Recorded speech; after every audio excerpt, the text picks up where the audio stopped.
What's up, Michael? Quick demo video for you for your SP Sabers and Watto's Junkyard Tusken Slayer. Sorry if it's a little bit noisy in the background. I do have a few printers going on back there. But just wrap this up. Hopefully you can see that. This thing is a major fingerprint magnet. So white gloves or however you like to take care of your sabers. I don't have any white gloves, so I'm just going to have to wipe this down when I'm done. CC sabers in here for your lit neopixel connector. There are a lot of moving parts, or just higher than average, on this saber. So hopefully this video helps you out, right? To get to the chassis, the first thing you want to do is your two switches, your two bubble switches in the middle that you see sticking slightly up. Those are your two switches, and they're on magnets. So you just want to take each one and pull it out. Pull one out, come over here and pull the other one out. They're on magnets. If I can get the camera to focus, just like that. So they each came with a magnet that was already glued to it. It wasn't quite long enough to hit the chassis, so I glued one more smaller magnet to each one. So they both look identical like that, okay? But once you take those switches out, you can come over here and you can unscrew your pummel. We're gonna unscrew this, take it all the way out, or off rather. I designed this chassis on my weekly live stream last week, but I did have to do some modifications from that design. I printed it out and there was just a few small things that didn't work out, but no biggie. So once you take the pummel out, you'll see your chassis right there. You can put your finger in the emitter and just push it right on out, and it comes out like that. Fully removable chassis. You've got your two switches right here. They also have magnets glued to them. All right, so you'll notice that two magnets glued to them, so that basically, you know, when you drop these switches inside of the control box, they clamp on like that and they actuate. All right. You've got your two neopixels right here, your two neopixel accents, and those obviously are to light up the red and green LED portions right here in your saber. We already talked about the CC Sabers piece right here for your neopixel connector. Right there. You have a removable battery, Proffie board right here. You will need to lift it up to get to your SD card. It is not adhesed down to the shelf, so that is just a tight snap fit down into the shelf. There's not a whole lot of room in this saber, so I had to work with what I had. Easy access to your SD or your micro USB, but you will need to lift the board up a little bit to get to the SD card. This has a 22mm Smuggler's Outpost Nano Elite speaker, and the reason I use that size, it's the biggest I could get and still be able to fit inside of the pummel. All right, so it fits right in there and it works out well. One thing I had to do, well, I had to do a couple things. The first thing I had to do to this saber, you'll notice on your chassis you have a groove going from one side all the way to the other on one side of your chassis. That is to grab the screw for the Covertech. There wasn't any way in this saber to clock the chassis to get the switches to line up properly. So what I did was I took the Covertech off. I drilled down a little bit so I could put that screw back in it. You may not be able to see it. You can kind of see it right there. But the screw is just sticking inside the hilt just a little bit, just enough to where this saber only goes in one way. All right, so if you try to put it in, you know, this way, it's not going to fit. It's going to only go there. But if you line that groove up here with the Covertech, then all of a sudden it slides right in, and that keeps your switches aligned. All right.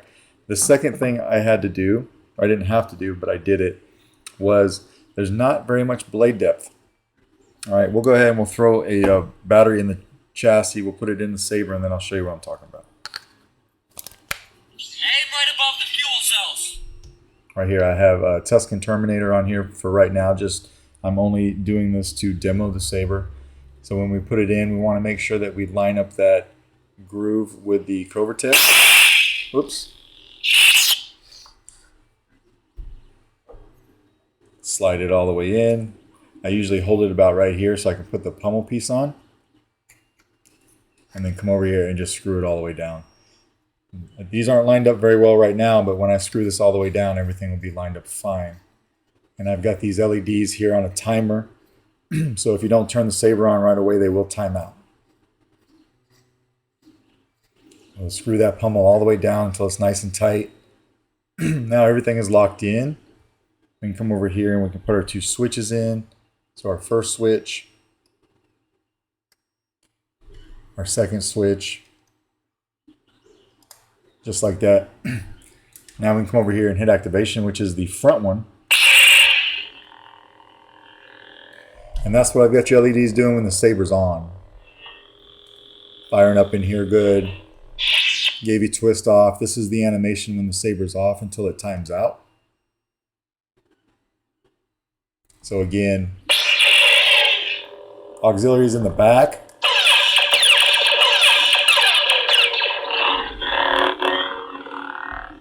Nice smooth swing. Now one thing I noticed, this is your blade retention, or this is what we're going to use for blade retention. I made a spacer for you. This takes a 7/8 inch blade. My blade is not sanded enough to fit in here, so if you have a brand new blade or something like that, you're going to have to do quite a bit of sanding to get that to fit. But you'll notice that first diameter, that's where this spacer goes. Excuse me. It slides right in there. Need to back that blade retention screw out just a hair more. This slides right in there. Like that. And then you can pull it out. Okay, and that's because you only have like maybe a little under a ½ inch of blade depth to hit that PCB, that NeoPixel connector. So I made this to slide over a 7/8 inch blade, and then you put your blade in here, you know, with the spacer, lock it down with this, and all of a sudden you went from about that much blade depth to you have about that much. So it will really hold a blade nice and tight for you. That's what that spacer is like. But unfortunately, I don't have a 7/8 inch blade sanded enough to fit into the Saber. It is a super tight blade socket. All right. So just know that if you sand a blade to fit this, it will probably only fit this Saber.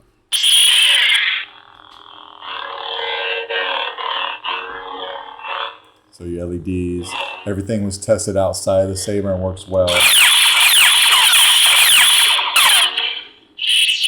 Soundtrack.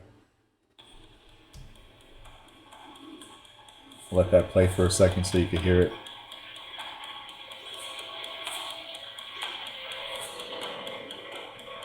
It's a long press on the power to turn that on, and then another long press on the power to turn it off. Just like that. And then the stock font package is on it. So the animations will be the same for every stock font. I just copied and pasted it. But there is a copy of the config file on the SD card in case you want to add or change anything.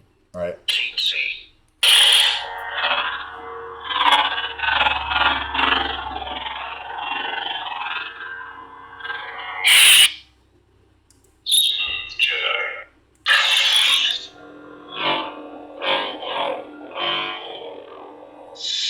Just like that. We'll go ahead and we'll take the switches back out. So you want to take them back out of the control box. They're very easy to grab.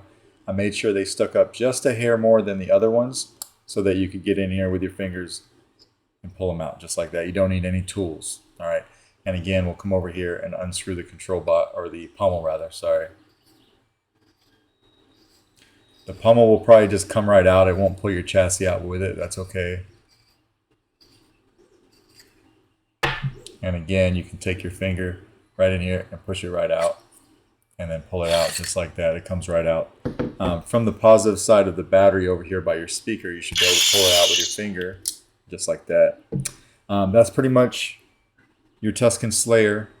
So let me know if you got any questions, and if not, I'm going to try very hard to get this out in the mail to you by tomorrow. Okay? Thanks.